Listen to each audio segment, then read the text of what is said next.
सर्वप्रथम देश की युवा पीढ़ी को मेरा प्यार भरा नमस्कार।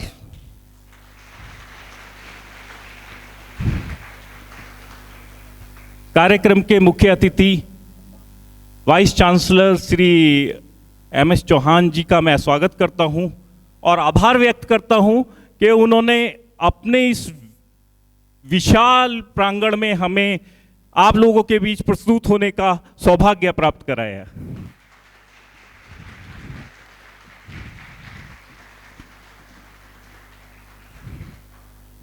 श्री शिवेंद्र कश्यप जी का बहुत बहुत आभार व्यक्त करता हूं कि उन्होंने इस कार्यक्रम की रूपरेखा तैयार की और हम लोगों के साथ मिलके इस अद्भुत कार्यक्रम को बनाया।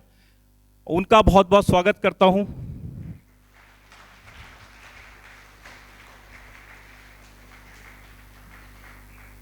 श्री रविंद्र सिंह बिष्ट जी, डायरेक्टर चाणक्य लॉ कॉलेज, वैभव जी और अंशुल जी का बहुत बहुत आभार व्यक्त करता हूं। उन्होंने इस कार्यक्रम के लिए समय निकाला। दोस्तों, यूनिवर्सिटी में आने से पहले मेरे को यह पता नहीं था। मैं पहली बार यूनिवर्सिटी में आया जब शिवेंद्र जी से मुलाकात हुई। यूनिवर्सिटी इतना विशाल है, एक पॉजिटिव वाइब्स अपने आप आ जाती है यूनिवर्सिटी में एंट्री करने से। आप बहुत सौभाग्यशाली हो, सबसे गोल्डन पीरियड में स्टूडेंट्स होते हैं कि यूनिवर्सिटी में आपको पढ़ने का मौका मिला है। और जब हम लोग आते हैं, जब 20 साल 25 साल या 30 साल पहले पढ़ाई छोड़ी होती है, तो हमें लगता है कि हमने उस पीरियड को उस तरीके से क्यों नहीं भुनाया। आपके पास गोल्डन चांस होता है, आप अपने समय को ज्यादा से ज्यादा यूज कीजिए। और वैसे भी मैं आप सभी विद्यार्थियों का आभार व्यक्त करता हूं, क्योंकि आप कहीं ना कहीं देश की कृषि को बढ़ाने में, देश को कृषि प्रधान देश बनाने में आप सभी का योगदान है, क्योंकि आप जमीन से जुड़े हुए हो। शिवेंद्र सर ने मुझे बताया कि आपको जो प्रैक्टिकल कराया जाता है वो रियल एग्रीकल्चर जो होता है उस तरीके से किया जाता है कि खेती का पूरा एक बीज बोने से लेकर वृक्ष फसल काटने तक का पूरा जिम्मेदारी स्टूडेंट्स को दी जाती है। और आप प्रैक्टिकल से जुड़े हुए हो, नई नई रिसर्च करते हो एग्रीकल्चर के फील्ड में।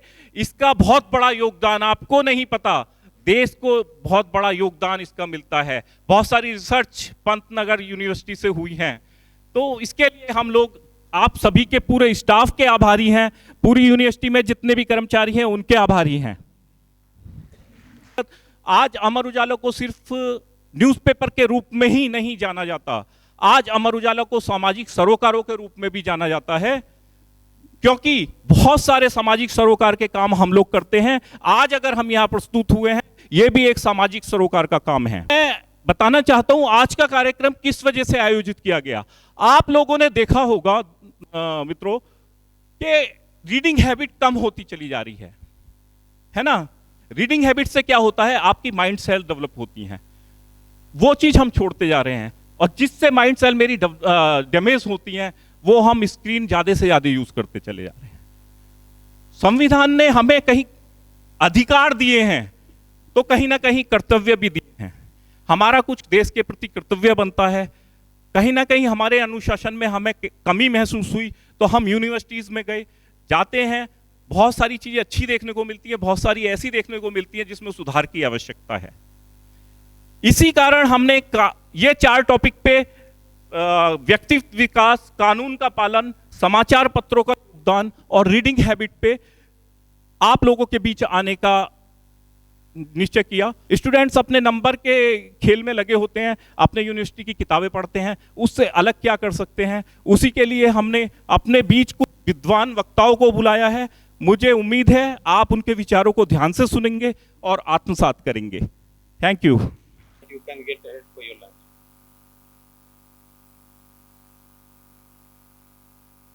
Simply 2 things. 2 बातें हैं जो बहुत सहज भाव से केवल कहना चाहता हूँ। It's simply 2 things.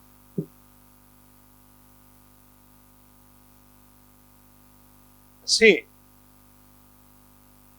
we all live 2 worlds. हम सब 2 दुनिया जीते हैं। एक जो बाहर होती है हमारे चारों तरफ और एक जो हमारे अंदर होती है। और बहुत ज़्यादा कम्युनिकेट करते हैं उस वर्ल्ड के साथ जो अंदर में होता है। क्योंकि आप हमेशा इंटरप्रेट करते हैं, इंट्रोस्पेक्ट करते हैं, इवेलुएट करते हैं, रिलेट करते हैं, कनेक्ट करते हैं, जो कुछ भी होता है we all keep on analysing and connecting with our own self. अंदर में जो संसार है उसके साथ में बहुत संपर्क होता है और उसके साथ लगातार सहजता के साथ में आप जुड़े रहते हैं। उस तादात्म्य को बनाने के लिए, उसके पॉजिटिव वाइब्स को क्रिएट करने के लिए, उस कनेक्ट को स्ट्रेंथन करने के लिए, उसमें सिस्टम जनरेट करने के लिए, मीनिंगफुलनेस लाने के लिए बहुत जरूरी है कि जो बाहर से आंखों से दिख रहा है, जितने मैसेजेस हम बाहर से देख रहे हैं के साथ में कुछ स्ट्रॉन्ग मैसेजेस अंदर से भी आए।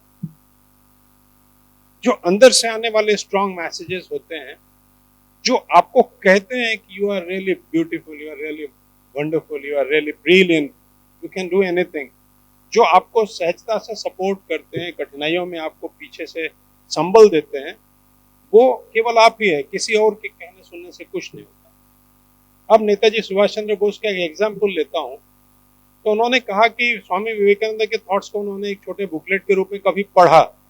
पढ़ने के बाद जो उसमें से उनको अंदर जो एक करंट जैसी फीलिंग आई, उसमें से जो वर्च्यूज उन्होंने इम्बाइब कर लिया जिंदगी में, तो हर मौके पर वो उभर कर उनके मस्तिष्क पर आ जाता था। इसीलिए ब्रिलियंट रीडिंग जो होती है आपकी, वो आपका इंटरनल सेल्फ बिल्ड करती है।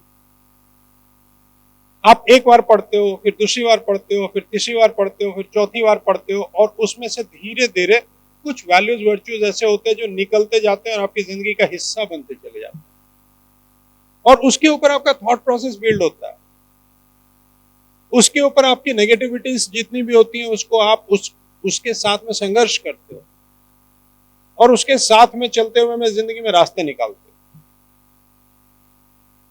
लेकिन जब आप कुछ पढ़ते नहीं हो, केवल देखने और सुनने के आधार पर आपका इनर सेल्फ बन रहा होता है, बहुत शैलो होता है।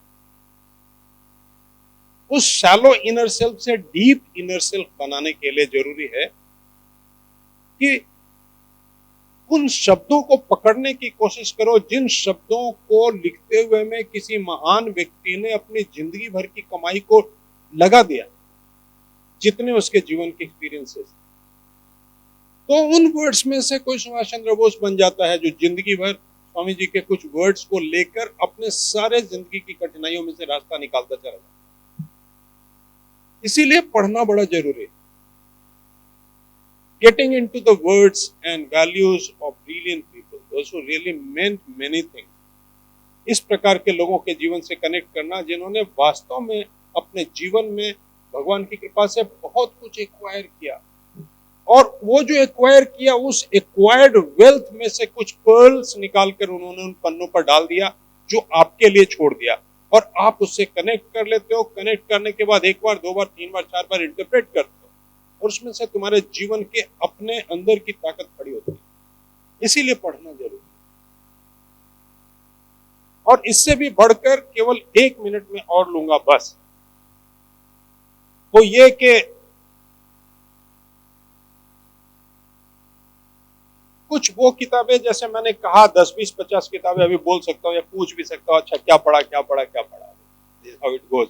कभी कभी ऐसा होता है जब आप मिलते हैं, लेटेस्ट क्या पढ़ा। बेस्ट सेलर्स पूछते हैं, अच्छा इनमें से क्या क्या पढ़ लिया। The monk who sold his Ferrari touch किया है क्या, उसका पर्सपेक्टिव क्या है, वो एक बात है।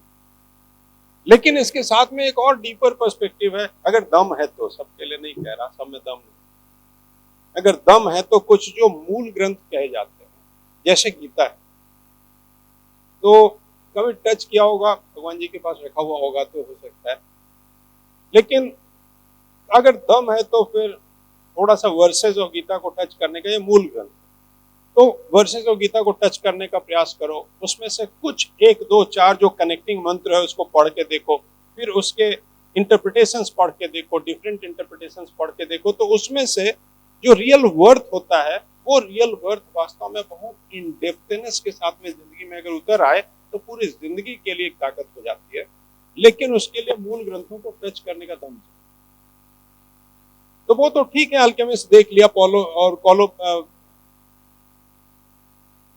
बट बियॉन्ड इट ये मूल ग्रंथों को भी संपर्क में लाने का, इसीलिए अपने धर्म में, अपने शास्त्रों में सुंदरकांड पढ़ने की परंपरा रहती थी। सुंदरकांड पढ़ते हैं, मेरे घर में मैं देखता हूँ सुंदरकांड पढ़ते हैं, तो वो कहते हैं क्या, घर में जो सुंदरकांड पढ़ते हैं वो कहते हैं कि सुंदरकांड पढ़ने से शांति होती है। अब कुछ उसका अर्थ है जो बोलते हैं। हनुमान चालीसा पढ़ते उतना दिमाग नहीं लगाते हैं, लेकिन उसके बावजूद भी कहते हैं कि इट गोज सम। घर में मम्मी पापा भी कहते होंगे कि सैटरडे को या किसी एक दिन तो जरूर पढ़ लिया करो। तो कुछ मूल ग्रंथों के मुंह से उच्चारण करने का भी बड़ा वैल्यू होता है। इसीलिए इस रीडिंग हैबिट को अगर बना के रखो जीवन में, तो वो बहुत कुछ देगा। मैं अपने जीवन के अनुभव के आधार पे कह रहा हूं। मैं CV1 में रहता था, यूनिवर्सिटी में 80s में। मेरे कमरे में कुछ नहीं तो 1000 किताबें, सब तरफ किताबें, किताबों के बीच में होता था। 222 मेरा रूम नंबर था। जहां भी गया जीवन में, अभी भी मेरे घर में जहां मैं अभी रह रहा हूं, पीछे का एक कमरा है जिसमें 2500 पौने 3000 किताबें।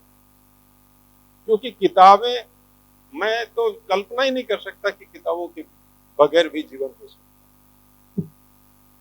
I cannot imagine a life without books. कहीं गए, किसी शहर में गए, लोग मॉन्यूमेंट्स देखते थे, गिफ्ट देखते थे, सामान देखते थे, कपड़े देखते थे, मैं किताबें ढूंढता था।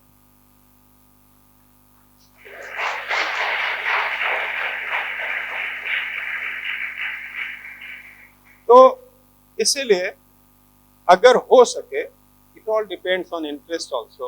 At times it happens, and there is nothing bad about anything. लेकिन उसके बावजूद भी try to connect with some books, some literatures, good books, being into habit of reading. रात में सोते हुए 4 पन्ने पढ़ लो, ज्यादा नहीं करो तो भागा दौड़ी के बीच में कोई अच्छी किताब पकड़ी, 4 पन्ने पढ़ते हुए 2 महीने में पढ़ लो तो भी चलता है। लेकिन keeping connect of this, it really means much in life. ये वास्तव में जीवन में बहुत देता है, और अगर आप इस कनेक्ट में पढ़ोगे तो आप इस बात को महसूस कर पाओगे। बस इतनी बातें और थी, पर आज चूंकि इस समय में I don't want to keep you hungry for long, so let's decide on this platform. Thank you very much.